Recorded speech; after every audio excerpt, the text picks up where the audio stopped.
It was a quiet college town until one night of unimaginable horror shattered the peace. In the early hours of November 13, 2022, four University of Idaho students were brutally murdered in their off-campus home, a crime so savage and perplexing it left police, the public, and the victims' families desperate for answers. For weeks, fear gripped the community as whispers spread. Was the killer still out there? Who could commit such an act, and why? The investigation would lead to a shocking suspect, Bryan Kohberger, a criminology PhD student who seemed obsessed with the criminal mind. But as chilling details emerged, from his alleged stalking of the victims to the forensic trail left behind, the case took on a disturbing new dimension. What investigators uncovered was more than just evidence. It was a twisted portrait of a man who might have been studying the perfect crime, until he allegedly carried it out. And yet, with each new revelation, one question grows louder: have we truly uncovered all of Bryan Kohberger's secrets, or is the most disturbing truth still to come? From criminology student to convicted killer. The horrific crime. When and where it happened. In the early hours of November 13, 2022, four students at the University of Idaho, Madison Maddie Mogan, Kaylee Goncalves, Xana Kernadel, and Ethan Chapin, were fatally stabbed in their off-campus rental home at 1122 King Road, Moscow, Idaho. The massacre took place over a roughly 25-minute window, starting around 4 a.m., with a military-style K-bar knife used in the killings. Investigation and evidence. Law enforcement released thousands of pages of documents, shedding light on their meticulous investigation process. Investigators used investigative genetic genealogy. DNA from a knife sheath led them to Kohberger through a familial match via trash collected from his family's home in Pennsylvania. Additional evidence: surveillance footage of a white Hyundai Elantra repeatedly passing the victim's home, cell phone data placing Kohberger near the scene, and Google searches showing he was listening to police scanner feeds early that morning. Court filings later revealed he purchased a K-bar knife set, including sheath and sharpener, on Amazon 8 months before the murders, linking it further to the crime scene. Arrest and legal proceedings. December 30, 2022, Kohberger, then a criminology PhD student at Washington State University, just 8 miles from the crime scene, was arrested at his parents' home in Pennsylvania. He waived extradition and was returned to Idaho, where he was indicted on 4 counts of first-degree murder and 1 count of felony burglary. Prosecutors pursued the death penalty, but defense filed motions claiming procedural delays and raising autism spectrum disorder to argue against capital punishment. The venue was changed to Boise, with jury selection originally set to begin in August 2025. Guilty plea and sentencing. June 30, 2025, Kohberger accepted a plea deal to avoid the death penalty, agreeing to plead guilty and waive future appeals. July 2, 2025, he formally entered his guilty plea to all charges before the judge. July 23, 2025, he was sentenced to 4 consecutive life sentences without parole, plus an additional 10 years for burglary, and ordered to pay $270,000 in fines and restitution. Crime scene details and victim impact. Over 200 haunting crime scene photos were released, displaying chilling images, bloodstained sheets, handprints, a sliding glass door used for entry, and remnants of a college party, solo cups, a beer pong table, now forever tainted. Court documents painted a grim picture of the violence. Xana endured over 50 stab wounds while trying to defend herself, Ethan was stabbed in the neck, Kaylee was reportedly left unrecognizable. Victim impact statements were powerful and raw. Dylan Mortensen, a surviving roommate, described Kohberger as a hollow vessel. He took the light they carried into each room. Kaylee's father seethed. You were that careless. Master's degree? You're a joke. Xana's aunt offered forgiveness. Bryan, anytime you want to talk. I'm here. No judgment. Memorial initiatives include the Ethan Smile Foundation, Made with Kindness Foundation, and the University of Idaho Vandal Healing Garden to honor the victims and support Healine. Prison life after the sentence. Kohberger is currently held in solitary confinement at the Idaho Maximum Security Institution. He's housed in J-block, isolated 23 hours a day, heavily restrained outdoors, and allowed showers every other day. Despite the isolation, other inmates reportedly harass him through vents and shouting, causing sleep deprivation and mental distress. Prison officials claim it's not physical danger but typical inmate communication and indicate minimal intervention is possible. Previously, behavior in custody included obsessive hygiene routines, phone calls to his mother, and odd sleep patterns. Newly revealed communications on the day of the murders show Kohberger called his parents multiple times, morning, afternoon, and evening, and even called his mom while driving back toward the crime scene, then turned off his phone during the killings to evade detection. What drove Kohberger to carry out such a brutal, unprovoked massacre? Despite exhaustive forensic evidence in court proceedings, his motive remains unknown. What do the remaining uncovered documents, statements, and psychological evaluations reveal about his mindset and potential future revelations? Strange behavior and disturbing exhibits. Creepy encounters and pre-killing surveillance. Newly unsealed documents reveal that weeks before the murders, victim Kaylee Goncalves reported seeing a creepy man on the hill above their house, followed by unexplained damage to the front door, hinting at a potential premeditated stalking or reconnaissance. Police scanner searches. Kohberger's internet history included searches for police scanners the morning of the killings, suggesting he may have monitored first responder activity. Unexplained keepsakes. Law enforcement found ID cards belonging to two women, neither victims, kept in Kohberger's possessions. These women reportedly worked with him while he was a security guard years earlier. Although surprised, both said Kohberger never threatened them. Calls, cell data, and returning to the scene. Phone calls that raise questions. On November 13, 2022, Kohberger made multiple calls to his mother, first at 6:13 a.m., then again around 8 a.m., later in the afternoon and evening, totaling over 3 hours. Importantly, he phoned her while driving back to the crime scene, and turned off his phone during the murders. Return visit, curiosity, or something more? His phone pinged near the victim's residence between about 9:12 and 9:21 a.m. hours after the murders. Investigators theorize he might have returned out of morbid curiosity. Why is nothing happening? Body cam release adds context. Footage released by ABC News shows Kohberger being pulled over just 3 months prior in Moscow, Idaho, near the victim's home. Though cited only for a seatbelt violation, it underscores his presence in the area leading up to the crime. Defense attempts and unsettled theories. Alternate suspects motion dismissed.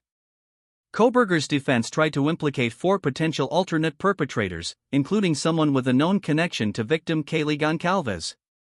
Judge Hippler rejected this motion, citing that the suspect's proximity conflicted with the evidence showing the perpetrator drove to the scene. No motive, officially. Despite all this, no official motive has ever been revealed. A plea document known as the Written Factual Basis confirmed the killings were deliberate and premeditated but offered no explanation why. Family's suspicions emerge. Kaylee Goncalves' father has publicly speculated that Kohberger's disturbing online pornographic interests, particularly involving gagging and unconscious women, may have played a role. He claims that some investigators privately shared these findings with him, though prosecutors have dismissed any sexual motivation in court. Prosecutors reflect and possibility of future developments. Prosecutors' perspective, know why, and that's it. Lead prosecutor Bill Thompson expressed regret that the motive remains unknown, even admitting that authorities may never uncover the reason behind the brutal killings.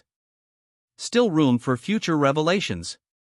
Former police chief James Fry acknowledged that new information could still come out, noting that decades-old cases sometimes gain breakthroughs from unexpected sources.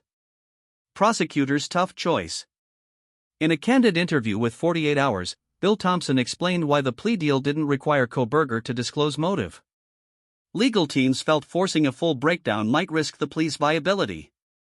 Media spotlight, documentaries and photo evidence. New crime scene imagery. Over 200 haunting crime scene photos have been released depicting blood-spattered walls, a blood-streaked sliding glass door used for entry, solo cups, a beer pong table, and chilling handprints on glass. The house was demolished in December 2023. Streaming dive into the case. One Night in Idaho, The College Murders, a 4-part documentary on Amazon Prime, explores the tragedy through victim families' perspectives and the investigation's harrowing trajectory. What lies beneath the silence? As of now, no one knows why Kohberger committed the murders, and without a motive, the story feels incomplete. We'll unpack what psychological evaluations, behavioral profiles, or newly surfaced forensic evidence, if any, could reveal about his state of mind. Could future disclosures, private diaries, or statements finally answer the chilling question, why did he do it? Silence from the perpetrator and legal residue. Kohberger's written confession entered into court as the written factual basis admitted to premeditation but revealed no motive whatsoever. The only oddity was a corrected typographical error in the date. At sentencing, he offered no explanation, remaining silent before the families he devastated. Judge Stephen Hippler acknowledged that while we know who committed the murders, the most haunting question, why, remains unanswered. Expert theories, rage, obsession, and incel parallels. Forensic psychiatrist Dr. Carol Lieberman suggested Kohberger may have been channeling long-simmering resentment specifically towards blonde cheerleader-type figures like a girl who rejected him in middle school.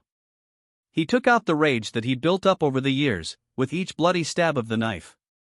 An emerging narrative draws unsettling parallels between Kohberger and Elliot Rodger, a mass murderer associated with the incel movement. Journalist Vicky Ward, author of the Idaho 4, argues Kohberger may have been influenced by Rodger's misogynistic ideologies, possibly even adopting the persona through an online alias like Papa Rodger. Investigators note his intense academic obsession with Rodger and suggest misogyny shaped both his worldview and his actions. Other experts and journalists caution that while evidence of misogyny in isolation is credible, there's no proof Kohberger consciously modeled himself after Rodger. Yet the parallels are chilling. Psychological background and personal trauma. Former classmates described Kohberger as bright but socially awkward, subject to intense bullying, especially by girls.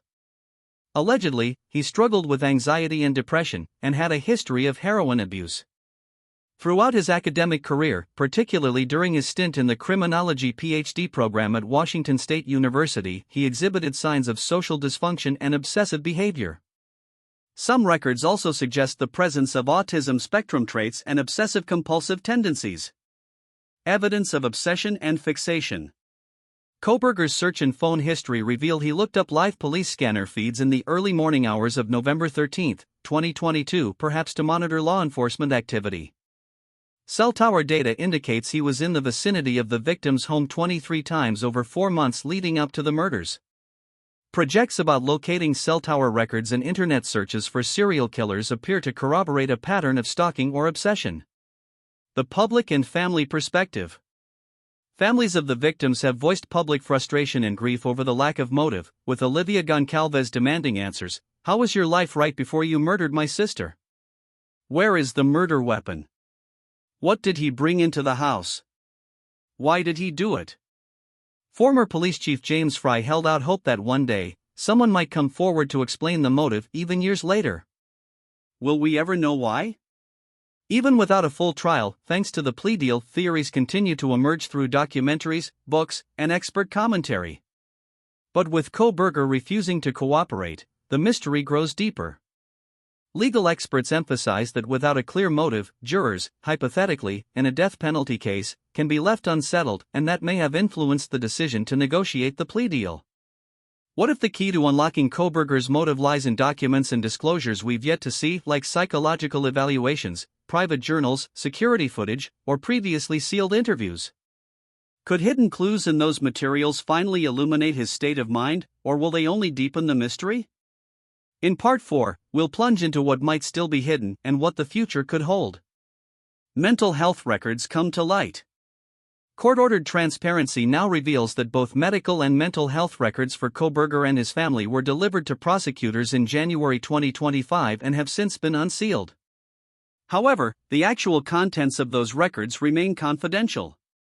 This move was seen as a rare step toward openness in the case. The protective order reflects that the defense likely offered these records as mitigating evidence, perhaps to explain behavior or argue against the death penalty. Yet, what they actually show, whether psychiatric diagnoses or personal trauma, remains undisclosed. Hundreds of documents reveal behavioral patterns and investigation details. Over 300 documents have been released from the Moscow Police Department, offering chilling glimpses into the crime scene and Kohberger's psychological traits. These include autopsy details. Zana endured 50-plus stab wounds. Goncalves had over 20 wounds, including blunt and asphyxial trauma. Vivid testimony from a surviving roommate. She heard Kaylee scream, then a male voice saying, "You're gonna be fine." "I'm gonna help you," before a masked man fled. Accounts from jail. An inmate described Kohberger as the most intelligent person I'd met, but also obsessive, unable to sleep, showering for long stretches, frequently washing his hands, and even inappropriately using his TA authority with female students. A Tinder match recounted a disturbing conversation where Kohberger asked about the worst way to die, and specifically about a K-bar knife, the same type found at the crime scene. This unnerved her enough that she ended communication. Sealed files and ongoing legal drama. Despite the flood of released information, large portions remain sealed. These still hidden documents could include psychological evaluations, private interview transcripts, or forensic analyses that might illuminate his mental state. Legal analysts and prosecutors continue to stress that without a clear motive, juror understanding, and by extension, societal closure, remains elusive. Documentary narratives and media insights. The documentary One Night in Idaho, The College Murders seeks to humanize the victims and delve into speculative motives like Kohberger's academic fixation, possible involvement with online incel communities, and his obsession with criminology.